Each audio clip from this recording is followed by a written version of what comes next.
ভারতের কাশ্মীরে চলতি বছর ঈদ উল ফিতরের চিত্র ছিল কিছুটা ভিন্ন। যখন পুরো দক্ষিণ এশিয়া উৎসবে মগ্ন, তখন কাশ্মীরের হাজারো মানুষ বিলিয়ে দিচ্ছিলেন তাদের প্রিয় জিনিসপত্র।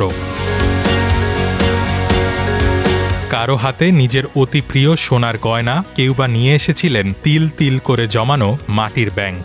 উদ্দেশ্য একটাই, যুদ্ধবিধ্বস্ত ইরানের সাধারণ মানুষের পাশে দাঁড়ানো। তারা এই দান কার্যক্রম এখনও চালিয়ে যাচ্ছেন। কেউ কেউ হাজার মাইল দূর থেকে হেঁটে আসছেন, নিজেদের নগদ অর্থ, গৃহস্থালির সামগ্রী এবং ব্যক্তিগত সম্পদ দান করছেন।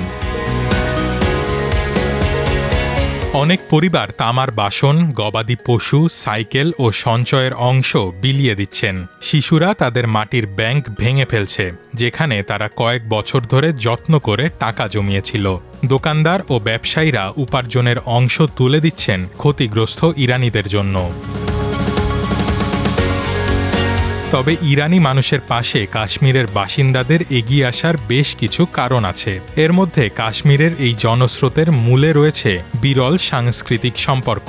কাশ্মীরকে ঐতিহাসিকভাবে ইরানে সাগির বা ক্ষুদ্র ইরান বলা হয়। 1400 শতাব্দীতে ইরানের হামদান থেকে সুফি সাধক মীর সায়েদ আলী হামদানি কাশ্মীরে এসে ইসলাম প্রচার, শিল্পকলা ও ফার্সি ঐতিহ্য প্রবর্তন করেন। তাই ওই এলাকায় 600 বছরের পুরনো সাংস্কৃতিক ও আত্মিক বন্ধন আজও অটুট।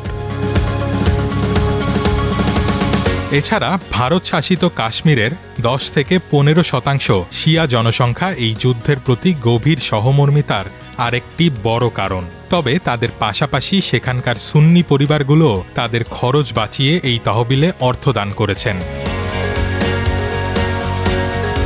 ইরানের জন্য কাশ্মীর থেকে আসা দানের পরিমাণ বিশাল। কর্তৃপক্ষের হিসাব অনুযায়ী নগদ টাকা, সোনা, গয়না, গবাদি পশু এবং যানবাহন মিলিয়ে এই দানের পরিমাণ প্রায় 600 কোটি রুপি।